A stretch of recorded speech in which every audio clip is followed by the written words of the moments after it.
Continuing the last topic, accounting terms.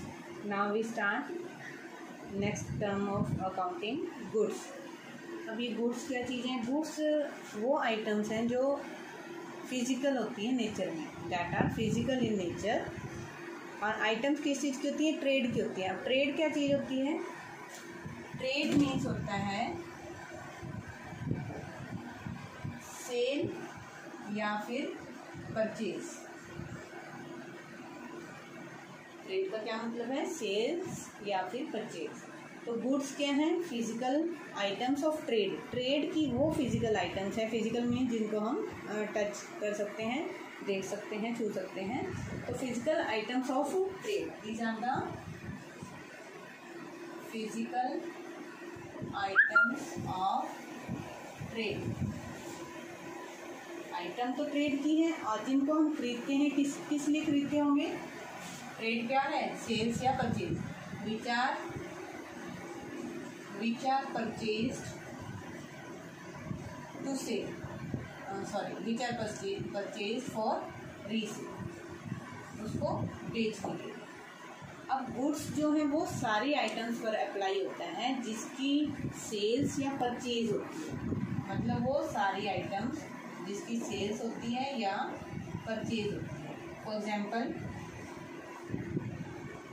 Stationery का काम है आपका, स्टेशनरी की शॉप है, तो उसमें गुड्स आपकी क्या होंगी? Stationery goods in stationery shop. Okay. अब थोड़ा सा बेसिकल डिफरेंस देखना है यहाँ पर क्या है. सपोज करो आपका फर्नीचर का शोरूम है और कस्टमर आकर डिमांड करता है कि वहाँ पर जो आपका एसी लगा हुआ है वो लेना है मुझे.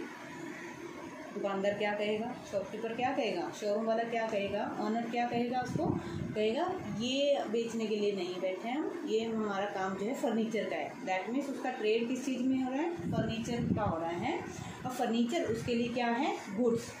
फर्नीचर क्या है? उसके लिए गुड्स हैं. बट अगर आपका काम है, सपोज करो कपड़े का काम है, ठीक है, क्लॉथ मर्चेंट है, वहाँ पर जो फर्नीचर पड़ा हुआ है वो फर्नीचर उसकी गुड्स नहीं है.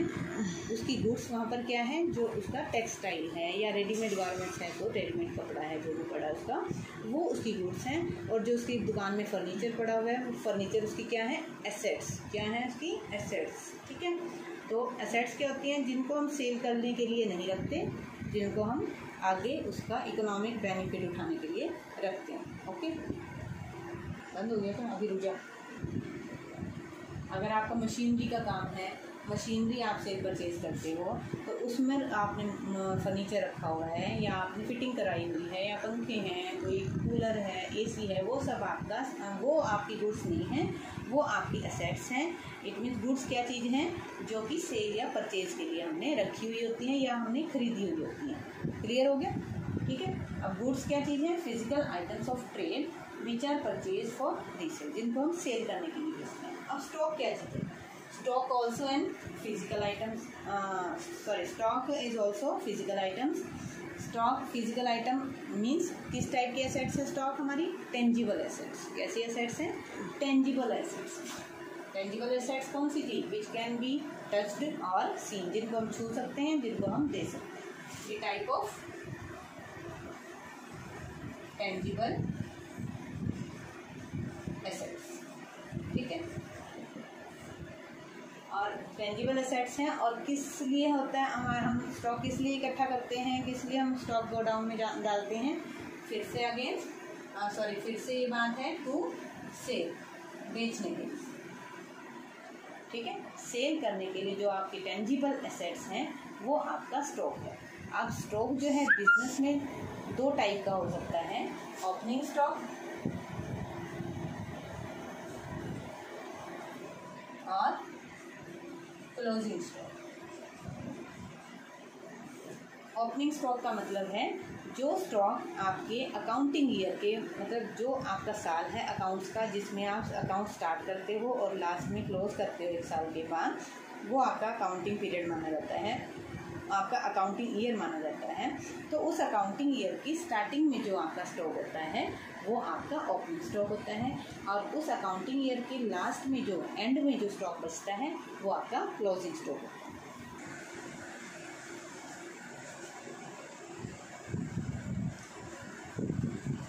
Stock in the beginning of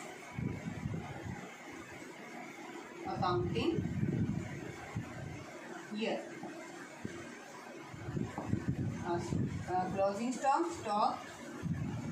at the end of accounting year.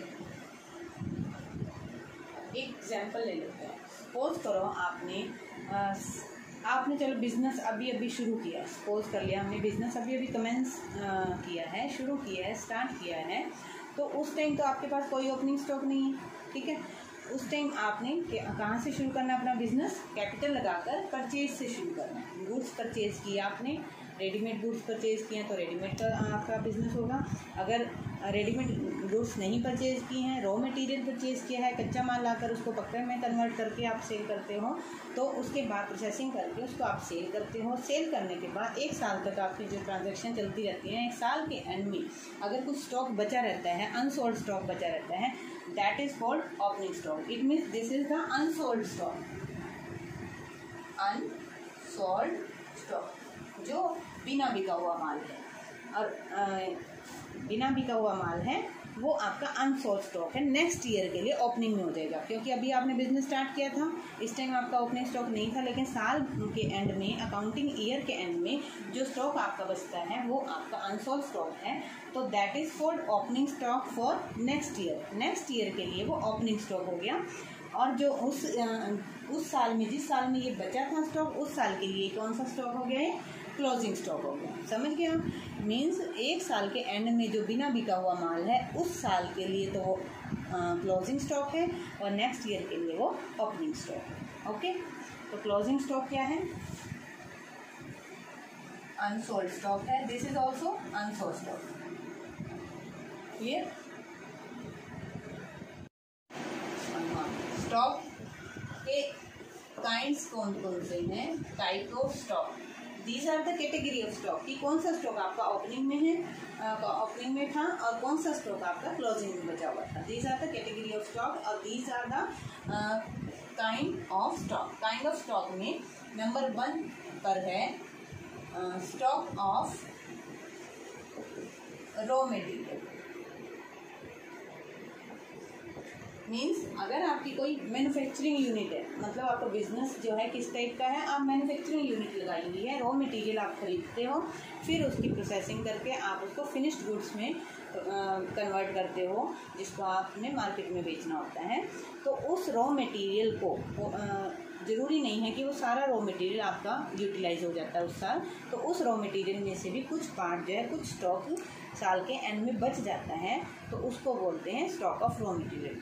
अब इसमें से जो रॉ मटेरियल प्रोसेसिंग में लग चुका था और उसके बाद जो प्रोडक्ट बनकर तैयार हुआ था, उसमें भी ये ज़रूरी नहीं है कि वो सारा प्रोडक्ट आपका सेल हो जाएगा, तो उसमें भी कुछ स्टॉक आपका बचा रह सकता है, उसको बोलते हैं स्टॉक ऑफ फिनिश्ड गुड्स। ठीक है, स्टॉक ऑफ फिनिश्ड गुड्स। और तीसरी बात और देखो, अब आपने रॉ मटेरियल परचेज किया, उसके बाद फिनिश्ड गुड्स प्रिपेयर कर ली, ठीक है।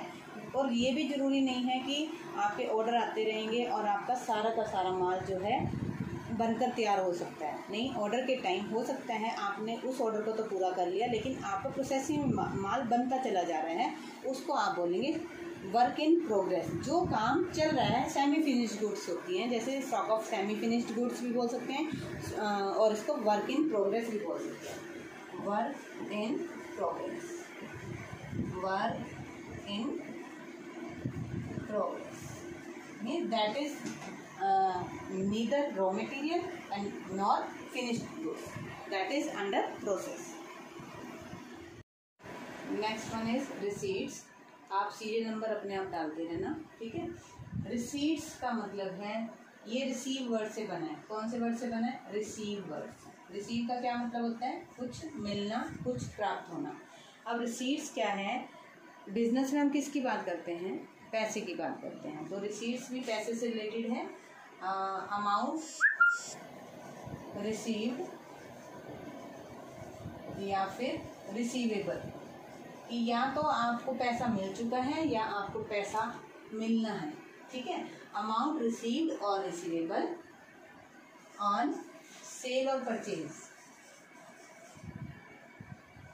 सेल और परचेज ऑफ गुड्स और सर्विस। ठीक है, मतलब जो आपको पैसा मिला है या मिलना है, रिसीवेबल है। सेल या परचेज करने पे, सेल करने पर हमें रिसीव होगा, परचेज करने पर दूसरे को रिसीव होगा। तो सेल और परचेज पर जो भी अमाउंट रिसीव होता है या रिसीवेबल है उसको बोलते हैं रिसीट्स। टोटल अमाउंट जितना भी अमाउंट है, गुड्स या सर्विसेज, या तो आप गुड्स का बिजनेस कर रहे हो या आप सर्विसेज का बिजनेस कर रहे हो। जैसे डॉक्टर है सर्विस करता है, इंजीनियर सर्विस करता है, और कोई मैन्युफैक्चरिंग यूनिट है जो वो गुड्स बना के खरीद के फिर बेचती है। तो गुड्स और सर्विसेज के लेन देन के बदले जो भी आपको पैसा, जितना भी आपको पैसा मिलता है, वो सारा का सारा आपका रिसीट्स में काउंट होता है, प्राप्तियों में काउंट होता है। ओके, अब जब ये रिसीट्स होती है, ये दो टाइप की रिसीट्स होती हैं। एक होती है रेवेन्यू रिसीट्स, रेवेन्यू रिसीट्स, और एक होती है capital receipts.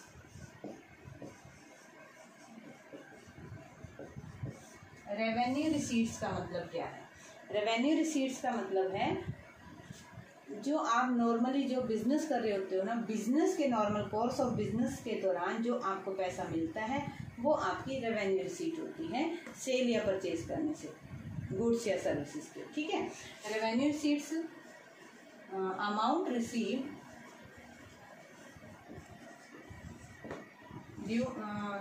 During normal course of business.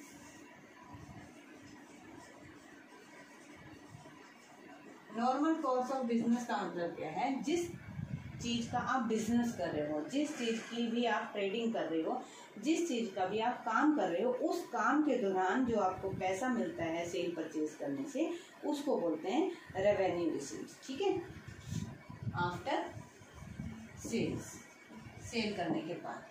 अब इसके अपोजिट कैपिटल रिसीट होती है जो रेवेन्यू रिसीट नहीं होती, that is capital receipts which are not revenue in nature। इसका मतलब क्या हुआ? देखो एग्जाम्पल से समझो। सपोज करो आपका जो है काम है, कपड़े का काम है, आप कपड़े का लेन देन करते हो, कपड़े का माल बेचते हो। तो कपड़ा जो आपका माल बेचने के बाद जो आपको पैसा रिसीव होता है वो आपकी रेवेन्यू रिसीट्स है, क्योंकि ये आपका कोर्स ऑफ बिजनेस है, आपका बिजनेस जिस चीज़ में आप कर रहे हो। लेकिन अगर किसी टाइम आपको अपनी मशीनरी या फिर अपनी आपका दुकान का फिक्सचर, फर्नीचर या कोई फिटिंग वो आपको चेंज करानी हो और पुरानी को आप सेल कर देते हो, नॉर्मली आपका वो बिजनेस नहीं है लेकिन आपको अब सेल करना है क्योंकि आपने नया सेटअप लगाना है, तो उसके दौरान जो आप पैसा रिसीव कर रहे हो है वो भी रिसीट्स है। तो वो भी रिसीट्स, लेकिन वो किस टाइप की है? वो कैपिटल रिसीट्स की है, क्योंकि आपका जो है उसमें पैसा लगा हुआ था, आपकी कैपिटल लगी हुई थी उस फिक्स्ड एसेट्स में। लेकिन अब आपको फिक्स्ड एसेट्स जो है चेंज करनी है तो पुरानी को आप सेल कर देते हो। सेल करने के दौरान जो पैसा आता है that is not revenue in nature, that is capital receipt. Clear? Like sale of assets, इसका क्या था example? Like sale of goods और सर्विसेज। क्लियर? रिसीट्स का अपोजिट है एक्सपेंडिचर। एक्सपेंडिचर आपको इसके नोट्स की पीडीएफ या फिर नोट्स की पिक्स भी आपको सेंड करते रहूँगी, आप उसमें से नोट डाउन कर लेना। आप अगर आपको इसमें क्लियर ना हो, उसमें भी अगर कुछ क्लियर ना हो तो you can ask any time. Expenditure क्या है? एक्सपेंडिचर जैसे रिसीट्स जो है रिसीव वर्ड से निकला था, तो इसी तरह एक्सपेंडिचर कौन से वर्ड से बनता है? एक्सपेंसेस से। ठीक है, तो एक्सपेंडिचर का मतलब है आपका खर्चा। आपका जो भी खर्चा होता है वो सारा किससे रिलेटेड, बिजनेस से रिलेटेड जितना भी आपका खर्चा होता है वो सारा एक्सपेंडिचर के अंदर काउंट होता है। अब ये भी ध्यान रखने वाली बात है कि एक्सपेंडिचर क्या है, ये अमाउंट रिसीव्ड है या रिसीवेबल है। इसी तरह अमाउंट पेड या फिर पेबल, ठीक है। अमाउंट पेड और पेबल, और you can say expenses incurred, incurred means खर्च होना, इनकर्ड और लाइबल टू पे, अभी पे करना है, दैट इज कॉल्ड एक्सपेंडिचर। जो ज़्यादा मुश्किल नहीं है। रिसीट्स क्या है, अमाउंट रिसीव्ड करना या मिलना है सेल परचेज से। इसी तरह जो अमाउंट पे किया, पेबल है मतलब पे करना है, या एक्सपेंसेस है खर्च हुआ है या होना है for business purpose, business purpose, और ड्यूरिंग, उसी तरह से है ड्यूरिंग सेल्स और परचेज ऑफ, किस चीज की सेल और परचेज, गुड्स की या सर्विसेज की। क्लियर। तो जिस तरह से रिसीट्स के दो टाइप्स थे, रेवेन्यू रिसीट्स और कैपिटल रिसीट्स, इसी तरह से एक्सपेंडिचर के भी दो टाइप्स हैं, रेवेन्यू एक्सपेंडिचर और कैपिटल एक्सपेंडिचर। रेवेन्यू एक्सपेंडिचर और capital expenditure. We were doing expenditure. Expenditure के भी जैसे आपकी रिसीट्स के दो टाइप्स थे, रेवेन्यू रिसीट्स और कैपिटल रिसीट्स, इसी तरह एक्सपेंडिचर के भी दो टाइप्स हैं, रेवेन्यू एक्सपेंडिचर और कैपिटल एक्सपेंडिचर। एक्सपेंसेस तो यहाँ पर भी हैं, एक्सपेंसेस यहाँ पर भी हैं, बट नेचर का क्या फर्क है। ये रेवेन्यू एक्सपेंडिचर है जो नॉर्मल कोर्स ऑफ बिजनेस के दौरान होते हैं खर्चे, सेल परचेज, जो गुड्स सेल परचेज करनी होती है उनके ऊपर जो खर्चे होते हैं, सेल करने के लिए जो खर्चे होते हैं वो सारे, या परचेज करने के लिए जो खर्चे होते हैं वो सारे खर्चे जो है रेवेन्यू एक्सपेंडिचर में काउंट होते हैं। और इसी तरह वो एक्सपेंसेस जो एक्सपेंसेस करते तो हैं हम, लेकिन उनके ऊपर, उन चीज़ों के ऊपर खर्चते हैं जिनको हमने रीसेल नहीं करना है, जो आपके बिजनेस में फिक्स होने वाली हैं, आपके बिजनेस को फ्यूचर के लिए अर्निंग देने वाली हैं, जैसे आपकी एसेट्स, लाइक आपकी एसेट्स जिस पर आप खर्चा करते हो। सपोज करो आपने फर्नीचर का शोरूम खोला हुआ है, तो उसमें आपने AC लगवाया, फिटिंग कराई, शोरूम ये शोकेस लगवाए, और भी जो भी और काम होते हैं जो फिटिंग कराते हैं, वो सारा खर्चा जो है आपका वो रेवेन्यू एक्सपेंडिचर नहीं है। वो कौन सा खर्चा है आपका, वो कैपिटल एक्सपेंडिचर है। उसमें रेवेन्यू एक्सपेंडिचर कौन सा होगा, जो आप लकड़ी लेके आते हो, फिर उसका फर्नीचर, टिम्बर लेके आते हो, उसका फर्नीचर बनाते हो, या फिर रेडीमेड फर्नीचर ला के अपने शोरूम में डालते हो सेल करने के लिए, तो वो आपका रेवेन्यू एक्सपेंडिचर होगा। ठीक है, तो रेवेन्यू एक्सपेंडिचर क्या है, expenses incurred during normal course of business, जिसका आप काम कर रहे हैं, जिसमें आपकी ट्रेडिंग हो रही है, जिस चीज की भी आप मैन्युफैक्चरिंग करके सेल कर रहे हो, उस पर जो भी आप खर्चा करते हो वो आपका रेवेन्यू एक्सपेंडिचर है। सपोज करो आपने अपने बिजनेस में एम्प्लॉयज लगाए हुए हैं, एम्प्लॉयज को आप सैलरी पे करते हो, लाइक सैलरी, लेबर लगी हुई है, वेजेस पे करते हो, वेजेस, और कोई स्टेशनरी का खर्चा, कुछ भी, etcetera etcetera. There can be so many types of revenue expenditure here which will be explain further. और कैपिटल एक्सपेंडिचर में कौन से एक्सपेंडिचर होते हैं, which are not revenue in nature, opposite of the revenue expenditure, not revenue in nature, like purchase of fixed assets, स्थायी संपत्तियां आपने खरीदी हैं, उसको परचेज करने पे जो खर्चा आया है वो कैपिटल एक्सपेंडिचर है।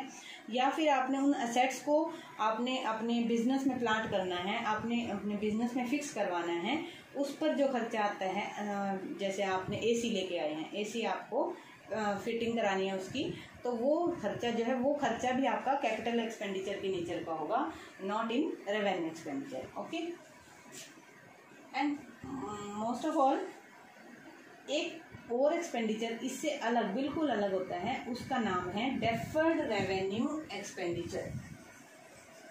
ये समझना भी बहुत जरूरी है क्योंकि इस पर एक छोटा सा क्वेश्चन जरूर आ ही जाता है नॉर्मली। डेफर्ड रेवेन्यू एक्सपेंडिचर, अब इसका नेम देखो, है ये भी एक्सपेंडिचर मीन्स है एक्सपेंस, और किस नेचर का है, रेवेन्यू नेचर का है, but not comes under this heading, it's heading is different, name is deferred revenue expenditure. ऐसा एक्सपेंडिचर जो है तो रेवेन्यू नेचर का, बट बहुत ज़्यादा अमाउंट है, उसका अमाउंट जो है बहुत ज़्यादा है, जिसको आप एक ही साल में अगर डाल देते हैं अपने बिजनेस में, शो कर देते हैं, तो आपका बिजनेस जो है प्रॉफिट एकदम से डाउन शो करता है या फिर लॉस भी शो कर सकता है, जिससे बचने के लिए हम उसको टुकड़ों में, मतलब टुकड़ों में डिवाइड कर देते हैं। जैसे आपने इसका मेन एग्जांपल जो बहुत अच्छा एग्जांपल होता है वो है एडवर्टीजमेंट एक्सपेंस। एडवर्टीजमेंट पे सपोज करो आपने खर्चा किया साल 2020 में, 2020-21 में आपने खर्चा किया 5 लाख, 5 लाख का आपने एडवर्टीजमेंट का खर्चा किया है, और उसके बाद वो कैंपेन जो आपका है वो आपको फर्दर 5 सालों तक बेनिफिट देने वाला है, 5 ईयर्स तक उसके बेनिफिट आपको मिलने वाले हैं। तो आप 5 लाख का एक्सपेंडिचर जो है आज की डेट में नहीं शो करेंगे, आप उसको 5 सालों में डिवाइड करके शो करेंगे। 1 लाख इस साल, 1 लाख नेक्स्ट ईयर, 1 लाख उससे नेक्स्ट ईयर, 1 लाख उससे नेक्स्ट ईयर और 1 लाख उससे नेक्स्ट ईयर। तो इट मीन्स ये जो रेवेन्यू है तो रेवेन्यू एक्सपेंडिचर, सेल परचेज करने के लिए एडवर्टीजमेंट की जाती है, तो है तो ये रेवेन्यू एक्सपेंडिचर, बट क्योंकि ये बहुत अधिक मात्रा में है, नॉर्मली और एक्सपेंडिचर इतना अमाउंट का नहीं होता, तो जो ज़्यादा अमाउंट का है और उसका बेनिफिट नेक्स्ट कई सालों तक मिलने वाला है, उसको हम पूरा नहीं शो करते, उसको हम शॉर्ट में इंस्टॉलमेंट की तरह शो करते हैं। होता बेशक रेवेन्यू एक्सपेंडिचर की तरह है, बट वो डेफर्ड, मतलब उसको आप पोस्टपोन कर दिया, हमने उसको पूरा शो करने से धीरे धीरे शो किया, ताकि आपका बिजनेस की जो फाइनेंशियल पोजीशन है वो भी आपकी बनी रहे सही। मीन्स इसकी क्या क्वालिटी है, एक तो ये ह्यूज अमाउंट, एक बड़ा अमाउंट, एक बिग अमाउंट में खर्चा होता है, एक इसको जो बेनिफिट्स हैं उसके सिर्फ उसी साल तक नहीं सीमित होते, फॉर फर्दर मैनी ईयर्स, कई सालों तक उनका जो बेनिफिट्स जो है मिलता है। और आज के लिए बस इतना ही। Good day student, one more thing is here that we have done deferred revenue expenditure, और शायद मैंने कल के टॉपिक में भी आपको कराया था, किस नाम से एसेट्स थी वो, फिक्टिशियस एसेट्स के नाम से थी। तो इसका मतलब वो थोड़ा सा इससे मिलता जुलता है तो एक्सपेंसेस, लेकिन उसका बेनिफिट्स अगले सालों के लिए मिलना है। तो इस तरह से जो बाकी, सपोज करो हमने इस टाइम जो है 1 लाख रुपए तो दिखा दिए, बाकी 4 लाख रुपए का जो बेनिफिट्स है वो अगले सालों तक मिलना है, तो उस 4 लाख को हम फिक्टिशियस एसेट के नाम से डाल देते हैं, काल्पनिक एसेट की। इससे जिस चीज़ से भी हमें फ़ायदा मिलना है वो हमारी एसेट्स है, जिससे भी आपको इकोनॉमिक बेनिफिट्स होने वाले हैं वो हमारी एसेट्स है। जो भी आपको बिजनेस को सपोर्ट करता है फर्दर प्रॉफिट्स के लिए, वो सब आपके एसेट्स हैं। तो कल भी आपको मैंने यही एग्जांपल देके फिक्टिशियस एसेट्स को क्लियर किया था। Okay, now it's all.